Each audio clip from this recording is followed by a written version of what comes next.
In 1911, a man named Charles Ponzi walked into a Boston bank with nothing but a pressed suit and a story. No credentials, no connections, no money to speak of. But he had something more powerful than all of that combined. He had a reputation that he was building deliberately, one handshake at a time. He told people he was a financial visionary. He carried himself like a man who had already won. And people believed him, not because they verified anything, not because they checked his background, but because the feeling he gave them, that aura of certainty and success, felt more real than any document could. Within months, he was handling millions of dollars of other people's money. This is Law 5 of Robert Greene's 48 Laws of Power. And it might be the most ruthless, the most psychologically precise law in the entire book. So much depends on reputation. Guard it with your life.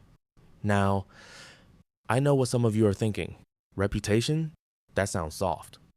That sounds like corporate advice for people who care too much about what others think. But stay with me, because what Greene is describing isn't vanity.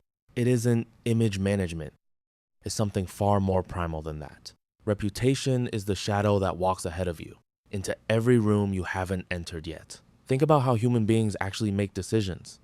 We like to believe we're rational creatures, weighing evidence and reaching logical conclusions. But the research, the actual psychology, tells a completely different story. Most of the time, we decide how to feel about a person before they open their mouth, before they do a single thing.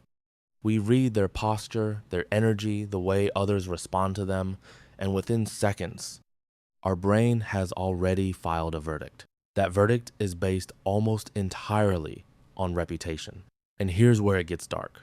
Once that verdict is filed, it is shockingly resistant to change. Psychologists call it confirmation bias. Once we believe someone is powerful, competent, dangerous, we interpret everything they do through that lens. A mistake becomes a calculated move. A silence becomes strategic. The powerful person gets the benefit of the doubt automatically without earning it each time. But flip it around. Once a reputation is damaged, even slightly, the opposite happens. Every action gets scrutinized. Every word gets questioned. People who never doubted you before suddenly remember every small thing you did wrong. The same behavior that was once called bold is now called reckless. The same confidence that once attracted admiration is now called arrogance. This is not fair, but it is human nature. And Robert Greene's genius, the reason this book has sold millions of copies and gets passed around in boardrooms, prisons, and political offices alike, is that he refuses to pretend otherwise. He is not writing a book about how the world should work. He is writing a map of how it actually works. So let's talk about the mechanics. How do you build a reputation that protects you? Greene says this, and pay attention because it's counterintuitive. The most powerful reputations are not built on the loudest claims. They're built on one thing, one quality, one word that becomes attached to your name in the minds of others. Think about how you describe the most powerful people you know. You rarely use a paragraph. You use a word. She's relentless. He's untouchable. You don't want to cross her. That compression, that one word reputation is not an accident. It is the result of deliberate, patient construction. Find your quality, the one that separates you, and let every action you take reinforce it, quietly, consistently, over time. But Greene goes further, because building a reputation is only half the equation. The other half is destruction. Now I want you to sit with this for a moment, because it makes most people uncomfortable.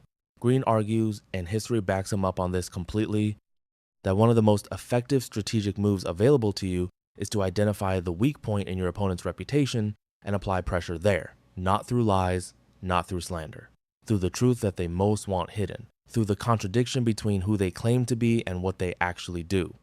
Because the higher someone has built their reputation, the more devastating the fall when the foundation cracks. Julius Caesar understood this. So did Jay. Edgar Hoover, who kept files on everyone in Washington, not to use them, but to possess them. The mere knowledge that he could destroy a reputation at any moment was enough to keep senators, presidents, and cabinet members compliant for nearly 50 years. That is the terrifying power of reputation as a weapon. But here is what Greene wants you to understand above everything else. You cannot guard what you don't believe in. You cannot project confidence in a reputation built on performance you haven't actually given. The long game, the game that actually wins, is built on two things simultaneously: substance and the perception of substance. One without the other is a house built on sand. Perception without substance, that's just another Ponzi scheme. It inevitably collapses under its own weight because you have to spend all your energy keeping up the illusion instead of doing the actual work. But substance without perception, honestly, that is a much quieter, much sadder tragedy. That is the brilliant analyst who grinds through 80-hour work weeks, who produces flawless data, who knows the product inside and out, but who gets passed over for a promotion by someone half as competent, but twice as visible. The world, unfortunately, does not automatically reward the best work. It rewards the best known work. It rewards the reputation of excellence. Let's pull this out of the 18th century royal courts and drop it right into your reality. Your court is the modern boardroom. It's the tense email thread with the stakeholders. It's the subtle, unspoken power dynamics of a Tuesday morning Zoom call. In this digital and corporate arena, your reputation is your invisible armor, and it enters the meeting long before your camera turns on. Imagine you are walking into a high-stakes negotiation. If you have carefully cultivated a reputation as an uncompromising, razor-sharp closer, your opponent enters that room already playing defense. Their ego feels threatened before you even shake hands or exchange pleasantries. From a purely psychological standpoint, you have already hacked their brain. This is exactly where Daniel Kahneman's profound work on human psychology and cognitive biases comes into play. The human brain operates on two systems. System 2 is logical, slow, and analytical. But System 1, the default system, is fast, instinctual, and deeply lazy. It relies on mental shortcuts. When your opponent sits across from you, they aren't using System 2 to objectively analyze your every word. Their brain defaults to System 1. It relies on the halo effect generated by your reputation. If your reputation precedes you as a formidable force, their brain automatically filters your actions to confirm that bias. If you cross your arms and stay completely silent, they don't think he has nothing to say. They think he is calculating my demise. He knows something I don't. This triggers the biology of fear, their cortisol spikes. They start negotiating against themselves, dropping their asking price, compromising their terms, all to appease the phantom of your reputation. The heavy lifting is done and the battle is won before you even take a seat. But what happens when someone comes for that reputation? Because make no mistake, they absolutely will. As you accumulate power, you inevitably become a target. Someone in your office, a rival in your market, a competitor online will try to test the fence. They will drop a subtle insult in a meeting or send a passive-aggressive email CCing your boss. Robert Greene's strategy here is masterful precisely because it defies our basic biological programming. When your reputation is attacked, your primal reptilian brain screams at you to fight back. Your ego flares up like a match in a gas room. The immediate instinct is to get loud, to over-explain, to send a furious 3-paragraph email defending your honor. Do not do this. Never do this. Desperation is the fastest way to shatter an aura of power. If you respond with a frantic, angry defense, you have just validated their strike. You've shown the entire room that this person, this subordinate, this rival has the power to rattle your cage. You have bled in the water, and in the corporate ocean, blood always attracts sharks. Let's play out the scenarios. What if you do the opposite of Greene's advice?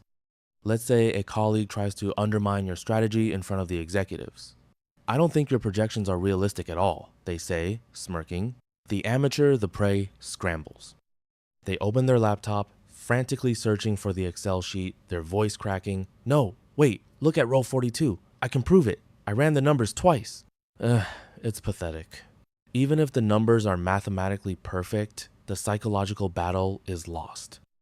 The perception of power has evaporated. Now, look at how the truly untouchable players, the predators, handle this exact same moment.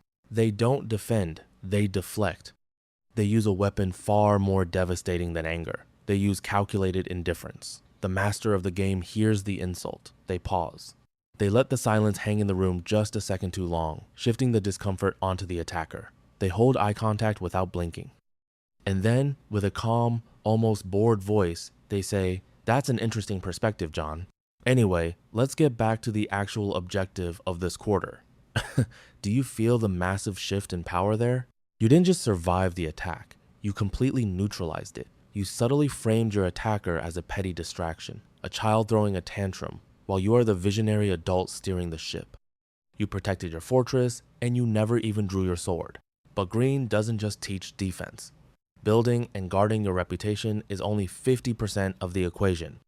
The other half is destruction. Now, I want you to sit with this for a moment because it makes most decent people deeply uncomfortable. But remember, we are not talking about how we wish the world worked. We are analyzing the cold, hard reality of how it actually operates.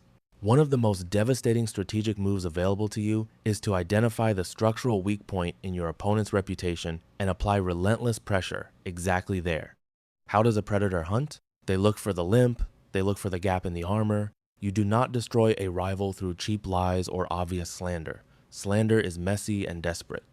You do it through the truth they most desperately want hidden. You expose the glaring contradiction between who they claim to be on LinkedIn and what they actually do behind closed doors. Think about J. Edgar Hoover. He kept files on everyone in Washington. He didn't always leak them, he just let people know he had them.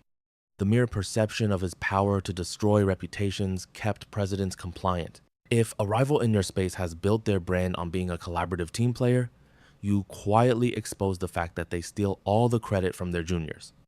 You don't have to shout it from the rooftops, you just plant the seed of doubt in the right ear. Because the higher someone has built a false reputation, the more devastating the gravitational pull when the foundation finally cracks. Once people feel manipulated, the halo effect reverses instantly. Suddenly, everything that person does looks sinister. Their empire crumbles from the inside out, and you keep your hands perfectly clean. This is why Greene's Law 5 commands you to guard it with your life. In the modern arena, your reputation is not just what people think of you. It is your most liquid asset. It is your currency. It can intimidate a competitor, it can attract a powerful ally, and it can win the war before the first shot is even fired. So, I want you to step back and rigorously audit yourself today. What is the shadow you are casting right now?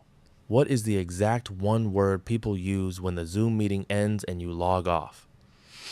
Is it unreliable? Is it pushover? Or is it untouchable? If you don't know the answer, or if you don't like the word, you need to start rewriting the script right now. Deliberately, methodically. In every email you send, in every handshake you offer, and in every calculated silence you hold. Because in this brutal game of power, if you don't aggressively dictate your own reputation, I promise you, your enemies will gladly write it for you. But here is the final turn of the knife. This is the part of the law that most people realize far too late, usually after the damage is permanent. Reputation is not a destination. It is not a trophy you win once, put on a dusty shelf, and coast on for the rest of your life. In the brutal world of power, reputation is a living, breathing organism. It requires constant feeding, pruning, and most importantly, ruthless protection. Because the moment you stop actively managing your reputation, the world will gladly step in and manage it for you. And the world is rarely kind to those who leave their armor unguarded.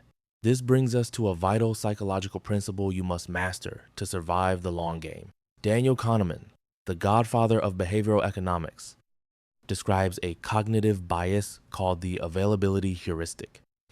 It is a mental shortcut where we judge the character of something based entirely on how easily examples come to mind.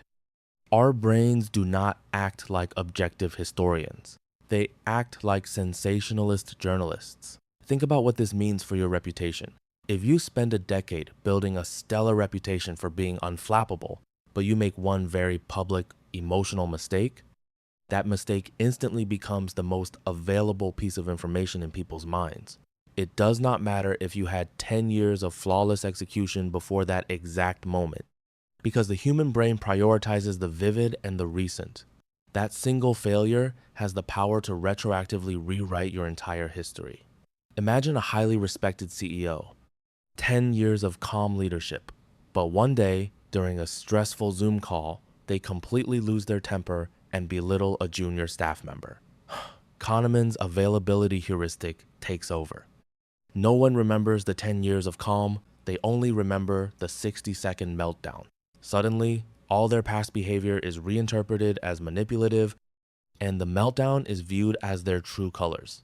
This is exactly why Robert Greene's command to guard it with your life is not hyperbole. One crack in the dam does not just let a little water through. It fundamentally compromises the structural integrity until the entire thing collapses. So, how do you prevent that fatal crack? You go back to that one-word strategy we discussed earlier, but you take it deeper. The most successful people in history understand the absolute power of strategic consistency. They choose their lane, they pick their word, and they stay in it with terrifying discipline. If your one word is relentless, every single interaction, every email, and public appearance must scream relentless. You cannot afford a soft day. If your word is stoic, you cannot afford a petty emotional outburst online because of a bad day. The exact moment you deviate from your established word, you create what psychologists call cognitive dissonance. Two conflicting ideas clash. And when people feel dissonance, they instinctively stop trusting you. They start wondering if the formidable reputation you built was just a cheap mask all along. This brings us to the ultimate trap of the modern era. We live in a culture of chronic oversharing. We are constantly told by pop psychologists that authenticity and vulnerability are the ultimate leadership virtues.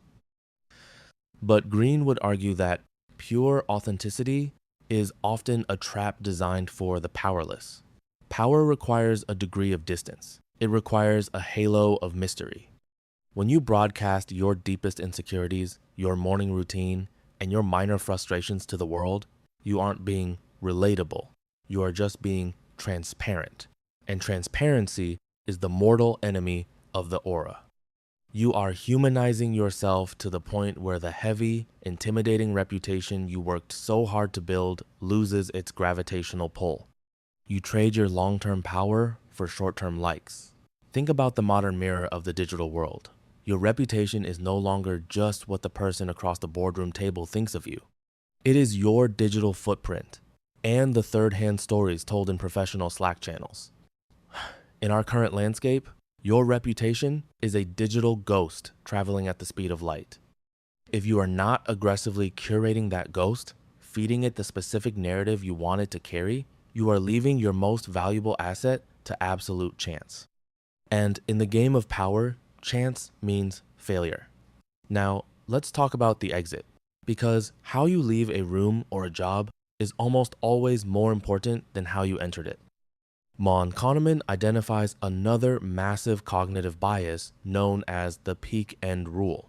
People judge an entire experience largely based on its emotional peak and its end, completely ignoring the total sum. If you want to guard your reputation, you must become obsessed with your final acts. Ensure your exits are just as calculated as your entrances. So look at Law 5 not as a paranoid set of rules, but as a profound philosophy of self-sovereignty. Caring about your reputation is the ultimate act of taking aggressive control over the narrative of your own life. It is flat out refusing to let the world define who you are. We are creatures of story. Go back to your word, protect it, reinforce it, and never forget. A magnificent reputation takes an entire lifetime to build, but it only takes 1 second of foolishness to lose. Guard it, and you don't just seek power, you become it. One problem. That is Law 5. What is your word?